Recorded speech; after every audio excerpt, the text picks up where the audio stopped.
And boom goes the little moon. In hindsight, Raindrops would rank picking a fight with a giant metal minotaur only slightly above the times he licked a thundercloud for a bet. As badass as stomping an incoming fist is, it's thus being quite as impressive when you remember that the monster has a second fist. A fact that the Pegasus only remembered in time to barely toss the second fist. Picking herself up, Raindrops entered one of her well-practiced attack stances. Alright, ugly, get ready for a taste of Iron Hoof! The automaton, neither knowing or caring what the Pegasus was talking about, came in with another punch. Raindrops deflected the blow slightly, twisting as he rolled along the outstretched arm before delivering a fisted elbow to the gut of the creature. Swallowing the pain, Raindrops stuck down to avoid being grabbed by the monster before trying to sweep it. The automaton it seemed to wobble for a moment as it was put off balance. Then it righted itself, causing the weather pony to roll out of the way as the automaton tried to stop her. Once out of the way, Raindrops took the air in a combination of jumping and flying. She leapt over the automaton and, using her wings to slow her descent, started to spin as she delivered a series of devastating roundhouse kicks. Clang! To the back of the head. Clang! To the back of the neck. Clang! Between where the shoulder blades would be. Clang! To the small of the back. Clang! Finishing with a kick where the tail joined the body. After completing a furious barrage, she jumped back to assess the damage. She was justifiably shocked when she realized her attacks hadn't even faced it. Raindrops stared at the Minotaur, then down at her own hose in dismay. Why call it the style Iron Hoof if it doesn't work on iron? Maybe it's supposed to be a metaphor, Snails offered. He then shrugged when Raindrops stared at him. We're learning about literary devices at school.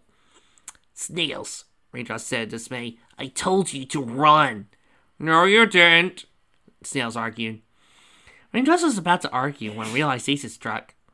You're right, I didn't. She was about to tell her brother to run, but then noticed that while she had distracted the automaton, had turned around and was facing her. The Pegasus growled as he entered another fighting stance. Alright, Toucan, you may be bigger than me, stronger than me, impervious to all my attacks, and surprisingly agile for a giant metal monster. Raindrops paused. Not sure where I'm going with this. No one messes with your brother? Snails suggested. Yeah, what he said. Raindrops then dodged an incoming fist. What followed next was a series of hit-and-run tactics from Raindrops as he tried to avoid being pummeled while trying to miraculously find some weak point. It was this scene that Cheerly, Gears, and Trixie simultaneously ran in on. Despite the seriousness of the situation, they still did a double-take when they saw each other. What happened to going back to town and getting help? Trixie demanded. What happened to finding that thing before I heard somebody else? Cheerly subbed back. Point taken. Trixie could see as he pulled out a bottle of bourbon she hid in her cape with her magic. After a moment of concentration, the contents of the bottle developed a strange greenish glow. Get the raindrops clear and be ready to run! What are you? Just do it! Deciding not to argue, Cheerly leapt to action, literally tackling Raindrops to get her out of the way. Before the automaton could respond, the bottle of bourbon collided with the side of his head, covering the creature in faintly glowing liquid. The automaton turned to the source of the bottle. As it noticed Trixie, the mare hit it with a spark of magic, a metallic creation that burst into flames. Trixie took a brief moment to look on smugly at her handiwork. Speed of lightning, roar of thunder. She then used her magic to pick up Snails. And now, we run. Ah! She let out a scream as she ran for her life with Snails in tow. Fred took the hit and followed as he let the automaton to process the newly discovered sensation of being on fire. The ponies kept on running until they were satisfied with the amount of distance they had put between them and the flaming monster. Wow, how'd you set that thing on fire? Snails asked in amazement when Trixie finally let go of him. Two-part ignition spell. Trixie explained between gasping for breath. First part hypercharges the flammability of the alcohol. The second part makes the boom. You waited until now to try that because? Cheerly asked. Trixie glared briefly at the schoolteacher. That move cost me an almost full bottle of bourbon. It's not even going to stop it, she explained. Even hypercharged, alcohol doesn't burn hot enough to melt metal. At best, I buzz a little time before the fire goes out. The representative turned her attention towards Raindrops. So, why were you fighting that thing? It caused Snails hostile and tried to crush him, Raindrops explained. I think that more or less explains it. At that moment, Gears finally caught up to them, gasping for breath. Must exercise more. Gears' ear was suddenly wrapped in magic and twisted painfully. He then noticed Trixie glare and glowing horn. Your creation just deemed my friend's younger brother hostile, the blue mare said before pointing to snails. Care to explain why it would deem snails, a cult that quite literally couldn't hurt a fly, hostile? In hopes of revealing the pain, scrambled to find an answer. Well, he's wearing a red scarf. Maybe that fight with the stallion earlier has met and now associates the color red with hostility. Wait, Raindrop said. You mean you built that thing to try to squash my brother? Not knowing the danger he was putting himself in, Gears decided to take credit for his creation. I certainly didn't intend for it to squash any pony, but yes, I did build it. Raindrops let out a growl as he started to close the distance, only to have cheerily put herself between Gears and the seething Pegasus. Raindrops, Snails is watching, the teacher reminded Raindrops. I know you're mad, but take a breath and count to 10. The Pegasus, still angry but not wanting to be a bad influence, followed Shirley's advice, took a deep breath, and started the 10 count. 1, 2, 3, 4, 5, 6, 7, 8, 9, 10. Having visibly calmed down, Raindrops didn't seem to notice something nearby. Hey look, a snowmobile! Where? Snails asked excitedly. As soon as the young colt turned to look where Raindrops had been looking, the Pegasus promptly socked the inventor in the face. Tracy barely let go of his ear to avoid having it ripped off. Raindrops dusted her hose off as he turned back to the teacher. Now good. Shirley was about to scold Raindrops when noticed Snails was still staring into the direction he had been directed towards. On closer inspection, she realized that there was, in fact, a blue and white beetle using its hind legs to push a snowball. The teacher gasped at Raindrops, who simply raised an eyebrow. Look! I wouldn't lie to him about Snowbeetle. He's been waiting most of the year to see one. Wow, that is cool. The three elves had noticed Pinkie Pie had sewing snails and admiring the snowbilly. Why are you supposing that snowball? Pinkie? Shirley asked in dismay. What are you doing here? No way you managed to get Big Mac to the hospital so bad. No need. Wilmos explained as he approached the group. On the way there, we ran across the rescue Pegasi that were on their way from a false alarm. For the last time, lady, that puddle's barely a fetlock deep, the Pegasus said in frustration. You don't need rescuing. But it's so icky! I feel insulted. You used my voice for that scene? Yeah, I'm sorry, Rares. I'm so sorry. As soon as we left it with the Crimson Wonder, Pinkie picked up your trail and led us here. It's a gift, Pinkie said while shrugged.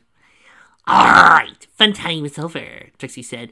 I'm officially declaring this state of emergency. We need to evacuate the town and send a request for military support. Military support? Gears asked in dismay as he picked himself up. Isn't that a little drastic?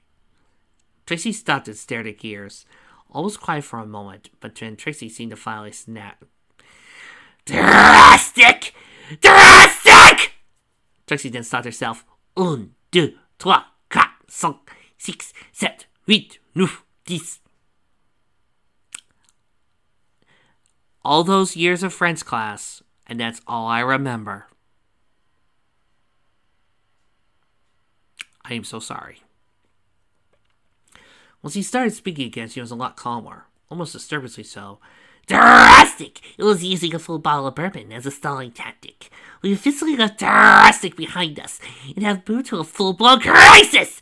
The fact that you have had to ask that shows us how out of touch with the situation you really are!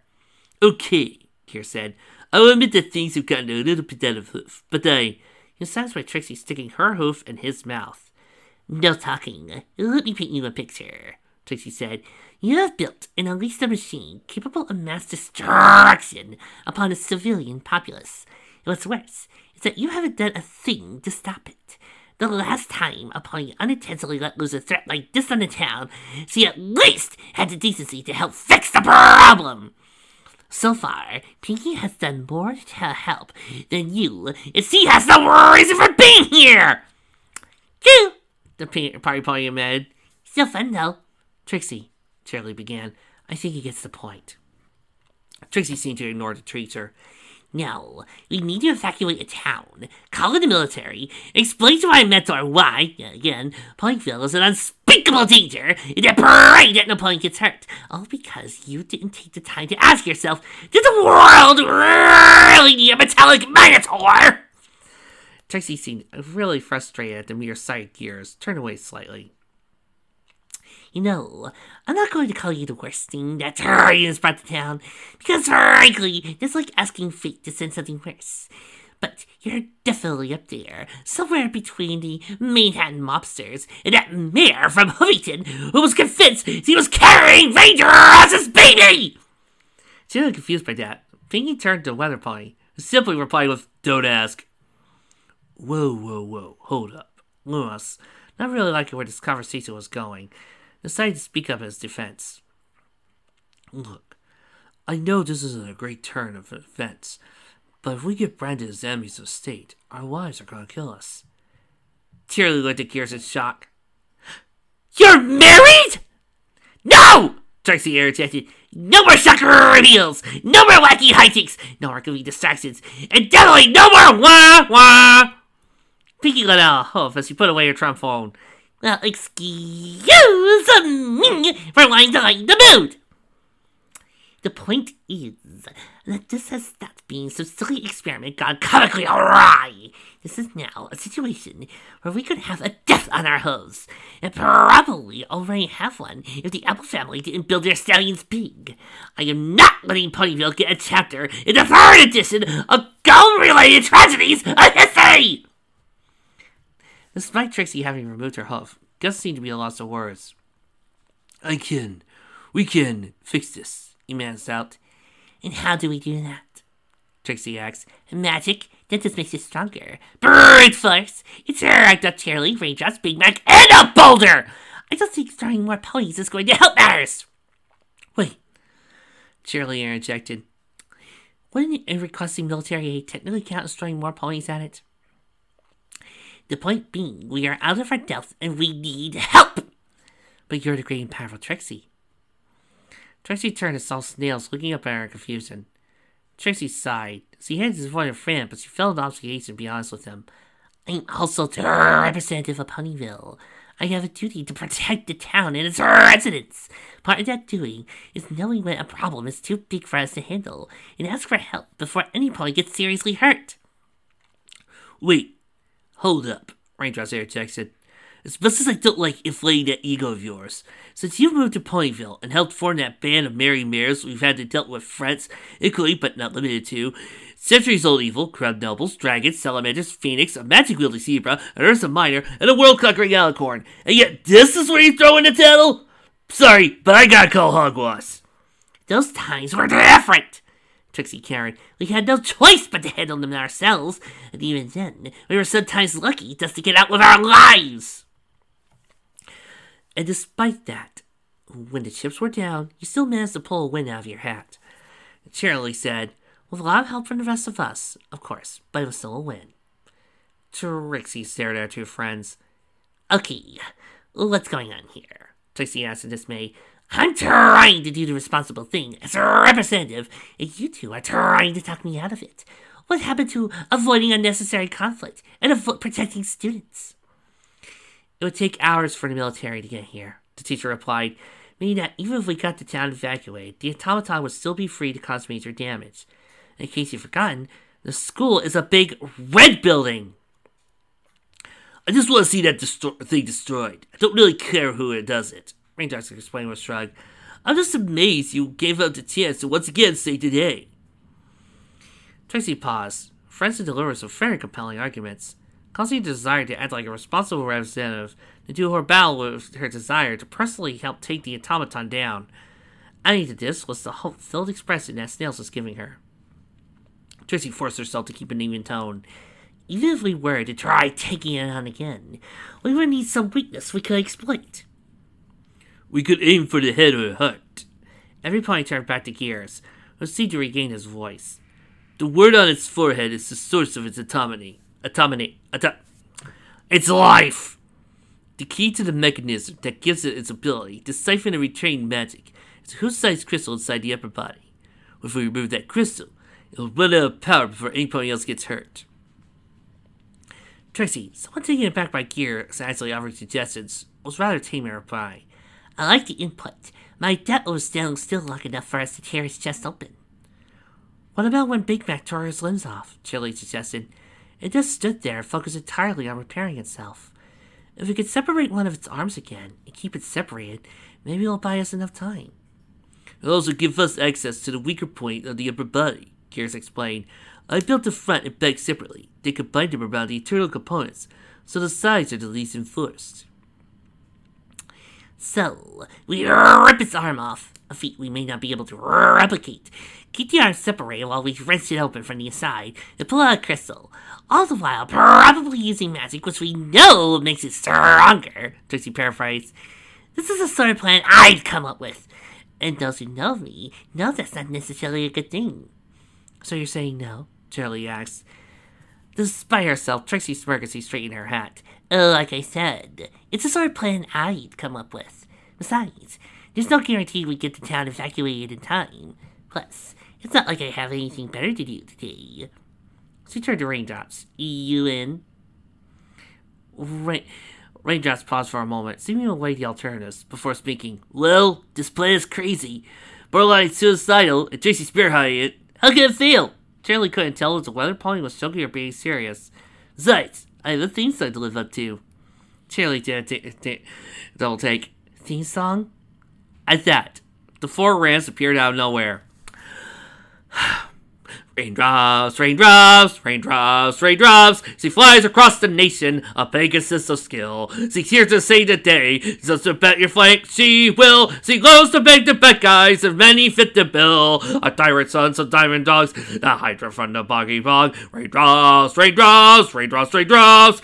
The elements of harmony are wanting, so beware. The villains will feel pain, cause she's a mighty mare. So if you're planning evil, it's your last mistake, we swear.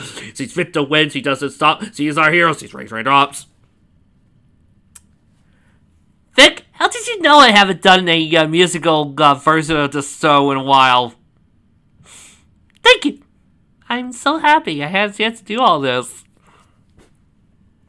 Charlie stole it in her rams. Then back to Raindrops and merely shrugged. Mom thought my confidence needed a boost, so she got me a coupon. Tracy looked genuinely shocked. Turned to the rams. You did tell me you took coupons. You didn't ask. Willow replied. I'm going to make this fic in memory of Sam Lloyd. Thank you.